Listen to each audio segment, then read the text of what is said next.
അക്ഷി പെട്ടെന്ന് തന്നെ ഫോണെടുത്ത് ആരോഹിയെ കോൾ ചെയ്തു.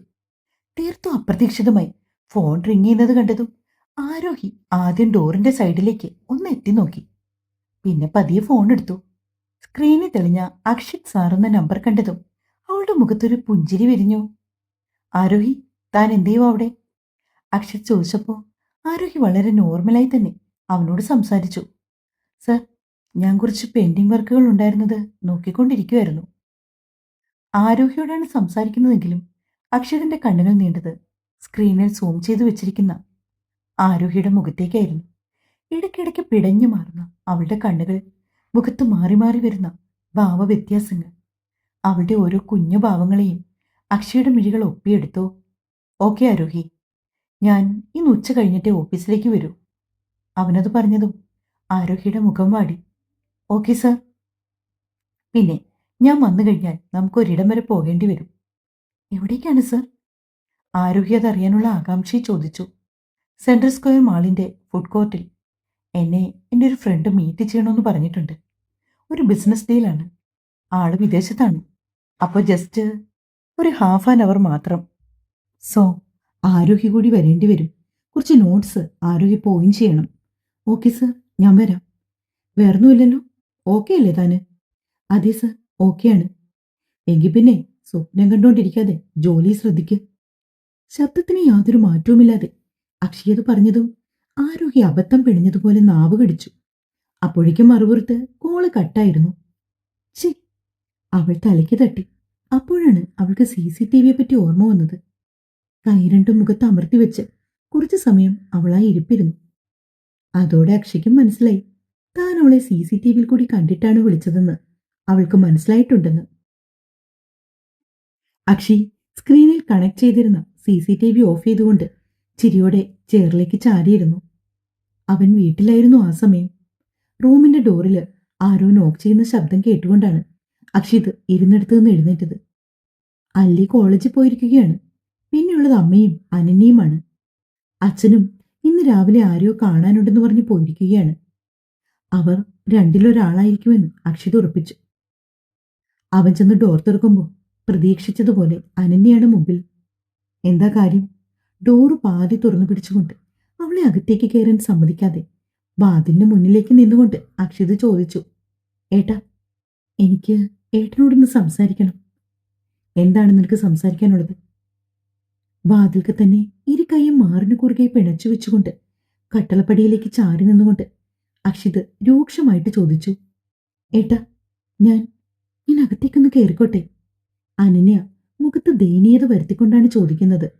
വേണ്ട, ഒരു കൈ അകലത്തിൽ നിന്ന് എന്നോട് പറയാനുള്ളത് പറഞ്ഞാൽ മതി നീ.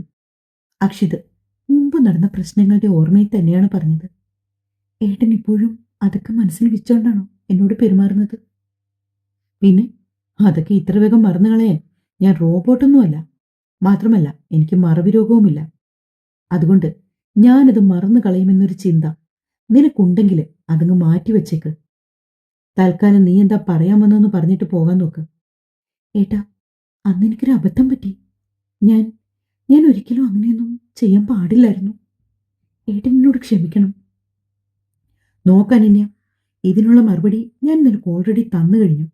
മാത്രമല്ല, കമ്പനിയിൽ നിന്നും എന്നേക്കുമായി നിന്നെ പിരിച്ചുവിടുകയും ചെയ്തു. നിന്നോട് ഞാൻ പല പ്രാവശ്യം പറഞ്ഞതാണ് മറ്റുള്ളവരുടെ വാക്കുകേട്ട് അക്ഷിതിന്റെ വഴിയിൽ തടസ്സമായിട്ട് നിൽക്കരുതെന്ന്. മാത്രമല്ല, നിന്റെ ഉറ്റ പ്രിയ ചങ്ങാതി എനിക്കവളെ വിവാഹം കഴിക്കാൻ താല്പര്യമില്ലെന്ന് 100 പ്രാവശ്യത്തിൽ കൂടുതൽ ഞാൻ പറഞ്ഞു കഴിഞ്ഞു. ഒരു കാര്യം ഒരു പ്രാവശ്യത്തിൽ കൂടുതൽ പറയുന്നത് എനിക്ക് ഇഷ്ടമില്ലാത്തവനാണ്. അതുകൊണ്ട് അത്രയും സാവകാശവും സമയവും നിനക്ക് തന്നു.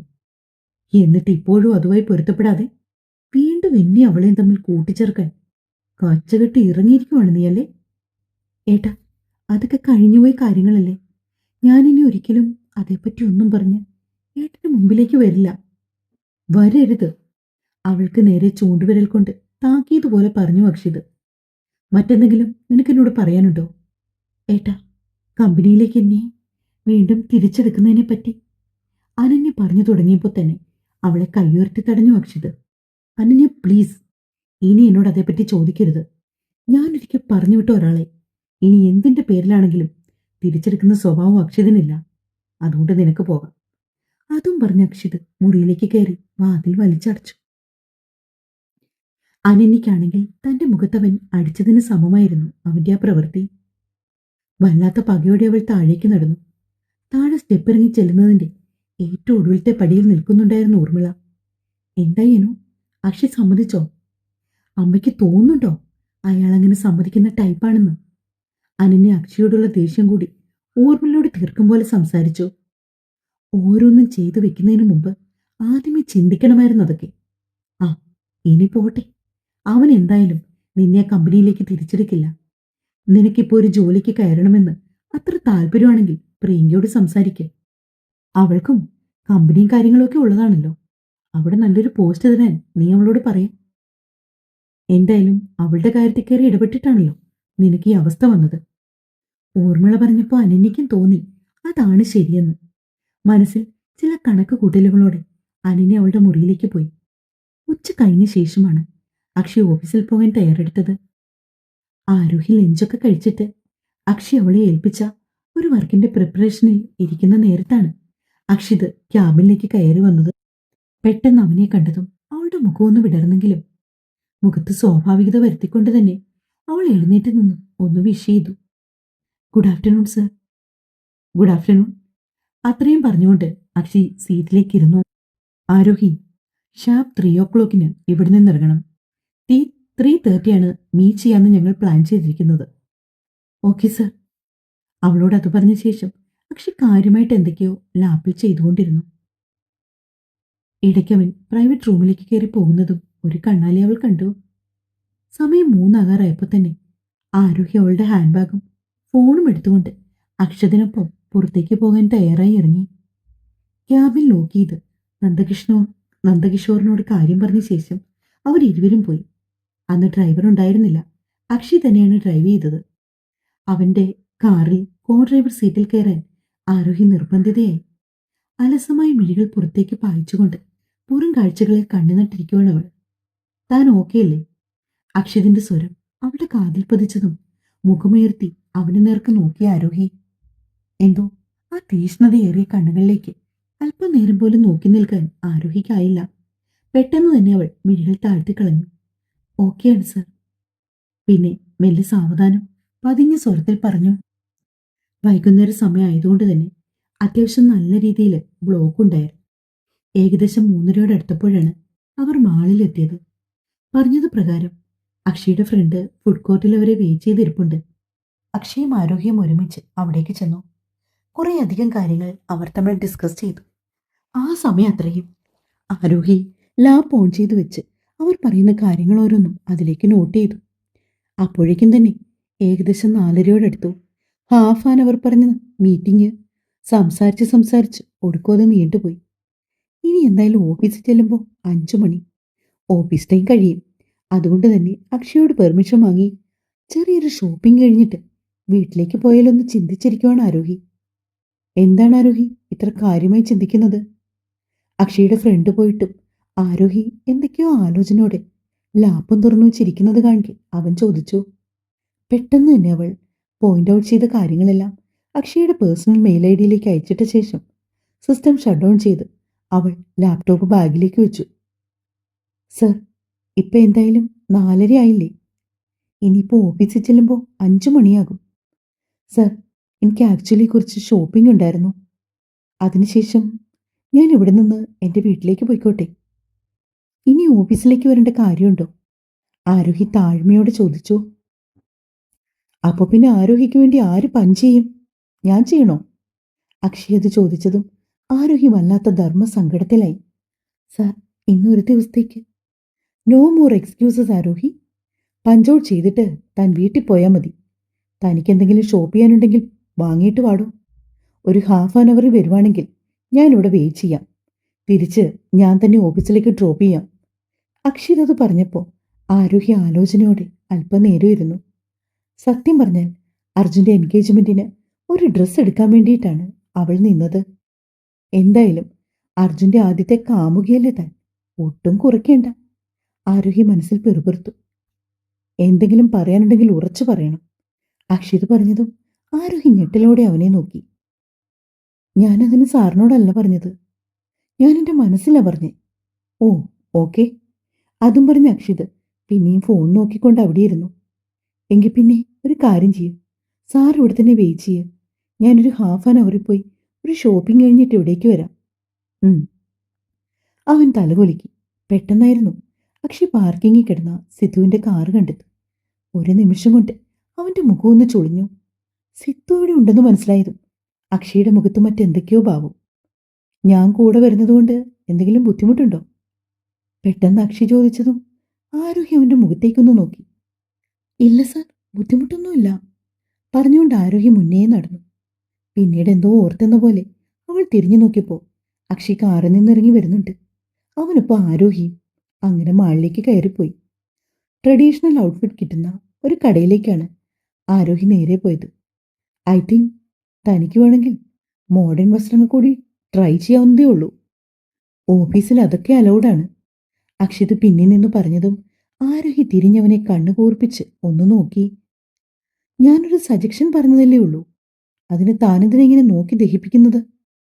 അവളുടെ ആ നോട്ടം അത്ര ഇഷ്ടപ്പെടാത്ത രീതിയിൽ അക്ഷിത് തിരിച്ചു ചോദിച്ചു. സാറിൻ്റെ കൂടെ വെറുതെ വരുന്നു എന്നല്ലേ പറഞ്ഞത്? അതെ. അപ്പൊ അധികം സജഷൻസ് ഒന്നും വേണ്ടാട്ടോ. അതും പറഞ്ഞുകൊണ്ടവൾ നേരെ സാരി സെക്ഷനിലേക്കാണ് നടന്നത്. ഒരുപാട് സാരികൾ കണ്ണിലൊടുക്കിയെങ്കിലും എന്തോ അതിലൊന്നും ആരോഹിക്ക് വലിയ താല്പര്യം തോന്നിയില്ല. അക്ഷയ് ഇനി മോഡേൺ ഡ്രസ്സിട്ട് ഓഫീസിൽ വരാനെങ്ങനെ പറയുമോ എന്നൊക്കെ പെണ്ണൊരു വേള ഓർത്തു. മാഡം, സെയിൽസ് ഗേൾ വിളിച്ചപ്പോൾ ആരോഹി അവരെ നോക്കി. ഒടുവിൽ നോക്കി നോക്കി അവളുടെ മിഴികൾ നേരെ ചെന്നെത്തിയത് ഒരു പീകോക്ക് ബ്ലൂ കളർ കാഞ്ചിപുരം സാരിയിലാണ്. എന്തോ ഹാങ് ചെയ്തിട്ടിരിക്കുന്ന ആ സാരി ആരോഹിക്ക് വല്ലാതെ ഇഷ്ടപ്പെട്ടു. അവൾ അതെടുത്ത് നെഞ്ചോട് ചേർത്ത് വെച്ചുകൊണ്ട് അവിടുത്തെ വലിയ ഗ്ലാസ് വാളിന്റെ മുൻപിലേക്ക് നടന്നു. കണ്ണാടിയിൽ കൂടി തന്റെ പ്രതിബിംബത്തിലേക്ക് അവളൊന്ന് നോക്കി നിന്നു. കാരണം ആ പീക്കോ കളർ അവളുടെ വെളുപ്പ് നിറത്തിന് വല്ലാത്തൊരു ഭംഗി കൂട്ടുന്നതായിരുന്നു. ഇതുവരെ താൻ ഉപയോഗിച്ചിട്ടില്ലാത്ത ഒരു നിറമായതുകൊണ്ട് തന്നെ അവൾക്കത് വാങ്ങാൻ തോന്നി. അതേ സമയമാണ് ആരോഹിയുടെ കണ്ണുകൾ മിററിലൂടി തനിക്ക് തൊട്ടു പിന്നിൽ നിൽക്കുന്ന അക്ഷയിലേക്ക് നീണ്ടത്. അവൾ തിരിഞ്ഞു നോക്കിയില്ല. പക്ഷെ മിററിൽ കൂടി കണ്ട അവന്റെ കണ്ണുകളിലേക്കായിരുന്നു അവളുടെ നോട്ടം മുഴുവനും. അല്പസമയം സ്റ്റക്കായതുപോലെ അവൾ ആ നിൽപ്പ് തുടർന്നു. അക്ഷിത് പെരുവിരലും ചൂണ്ടുവിരലും ഉപയോഗിച്ച് സൂപ്പറെന്ന് ആംഗ്യം കാണിച്ചതും ആരോഹിയുടെ ചുണ്ടിൽ അവൾ പോലും അറിയാതെ ഒരു പുഞ്ചിരി മിന്നിമാഞ്ഞു. അത് അക്ഷിത് കൃത്യമായി കാണുകയും ചെയ്തു. സാരി അങ്ങനെ തന്നെ നെഞ്ചിൽ വെച്ചുകൊണ്ട് അവൾ തിരിയുമ്പോഴാണ് അതേ കടയ്ക്കുള്ളിലേക്ക് കയറി വരുന്ന സിദ്ധാർത്ഥിനെ കണ്ടത്. അവനിപ്പോൾ ഒരു സ്ത്രീയുമുണ്ട്. അത്ര പ്രായമൊന്നുമില്ല. കണ്ടാൽ അവൻ്റെ ചേച്ചിയാണെന്നേ പറയൂ. അത്തരത്തിലൊരു സ്ത്രീയെ ഒരു വേള അക്ഷിതിന്റെ നോട്ടവും സിദ്ധാർത്ഥിലേക്ക് നീണ്ടു. പെട്ടെന്ന് അക്ഷിതിനെ കണ്ടതും സിദ്ധാർത്ഥ് ഓടി വന്ന് അവന് കൈകൊടുത്തു. അളിയ, നീ എന്താ ഇവിടെ? ഗേൾഫ്രണ്ടിന് ഗിഫ്റ്റ് വല്ലതും വാങ്ങാൻ വന്നതാണോ? കാരണം അതൊരു കംപ്ലീറ്റ്ലി വുമൺ സ്റ്റോറായിരുന്നു. ചി, പോടാ. അക്ഷിത് സിദ്ധാർത്ഥിന്റെ വയറിൽ ഇടിച്ചുകൊണ്ട് മെല്ലെ പറഞ്ഞു. അതേസമയമാണ് സിദ്ധാർത്ഥിന്റെ ശ്രദ്ധ ആരോഹിയിലേക്ക് നീണ്ടത്. സാരിയും നെഞ്ചിലേക്ക് ചേർത്ത് വെച്ച് നിൽക്കുന്ന ആ പെണ്ണിന് വല്ലാത്തൊരു സൗന്ദര്യമുണ്ടെന്ന് തോന്നിപ്പോയി സിദ്ധാർത്ഥിന്. ഒരുപക്ഷെ താനാണ് അക്ഷയുടെ ഓഫീസിൽ വെച്ച് കണ്ടതിനേക്കാൾ ഏറെ ഭംഗി. അതേ ഭാവത്തോടെ തന്നെ സിദ്ധാർത്ഥ് അവൾക്കടുത്തേക്ക് നടന്നെടുത്തു. പെട്ടെന്ന് എന്തോ ഓർത്ത പോലെ സിദ്ധാർത്ഥ് തിരിഞ്ഞു നിന്ന് അവൻ്റെ അമ്മയെ നോക്കി. ശീലമ്മേ, ഇങ്ങി വന്നേ. അതും പറഞ്ഞവൻ അവരെ അവിടേക്ക് വിളിച്ചു. കണ്ട മാത്രേ തന്നെ ഷീല ആരോഹിയെ മൊത്തത്തിലൊന്ന് ഒഴിഞ്ഞു. പെട്ടെന്ന് അവരെ കണ്ടതും ആരോഹി നെഞ്ചിലേക്ക് ചേർത്ത് വെച്ച സാരി പതി അടർത്തി മാറ്റി കയ്യിലേക്ക് ആക്കി പിടിച്ചു. ഇതാണോടാ നീ അന്ന് ഒന്ന് പറഞ്ഞ പെൺകുട്ടി? നീളൻ മുടിയുള്ള കുട്ടി? ഷീല ആരോഹ്യത്തിനെ നോക്കിക്കൊണ്ട് സിദ്ധാർത്ഥിനോട് ചോദിച്ചതും അവനൊരു കണ്ണിറുക്കി ചിരിച്ചു. എന്തോ ആരോഹിക്ക് അമ്മയുടെയും മോന്റെയും ആ സംസാരം അത്രയ്ക്കങ്ങ് പിടിച്ചില്ലായിരുന്നു. അവൾ അവരെ നോക്കി ഒന്ന് ചിരിച്ചുകൊണ്ട് പതി ഒഴിഞ്ഞു മാറാൻ ശ്രമിച്ചതും ഷീല അവളുടെ കയ്യിൽ കയറി പിടിച്ചു. ഇവൻ കഴിഞ്ഞ ദിവസം അക്ഷയുടെ ഓഫീസിൽ പോയിട്ട് വന്നപ്പോൾ വാ തോരാതെ ഒരു പെൺകുട്ടിയുടെ കാര്യം എന്നോട് പറഞ്ഞു. ഇവനങ്ങനെ സാധാരണ പെൺകുട്ടികളെ പറ്റിയൊന്നും ഇത്ര വർണ്ണിച്ച് പറയത്തില്ലായിരുന്നു. അതുകൊണ്ട് തന്നെ അതിലെന്തോ കാര്യമുണ്ടെന്ന് കരുതിയാ ഞാൻ കേട്ടിരുന്നത്. മോളെക്കുറിച്ചായിരുന്നു പറഞ്ഞതല്ല. ഷീല പറഞ്ഞ കാര്യങ്ങൾ കേട്ട് ആരോഹി ഒരു ചെറുചിരിയിൽ മറുപടി ഒതുക്കി. ഷോപ്പിങ്ങിന് വന്നതായിരിക്കുമല്ലോ. അവൾ മൗനമായി നിൽക്കുന്നത് കാണി അവർ ചോദിച്ചു. അതെ. വീണ്ടും അവളുടെ മറുപടി ഒറ്റ വാക്കിൽ. ആരോഹിയുടെ കണ്ണുകൾ അക്ഷയിലേക്ക് പാളി.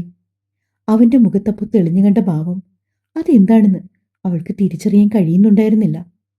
ദേഷ്യമോ വാശിയോ അങ്ങനെ എന്തൊക്കെയോ കൂടിക്കലർന്ന ഒരു ഭാവം.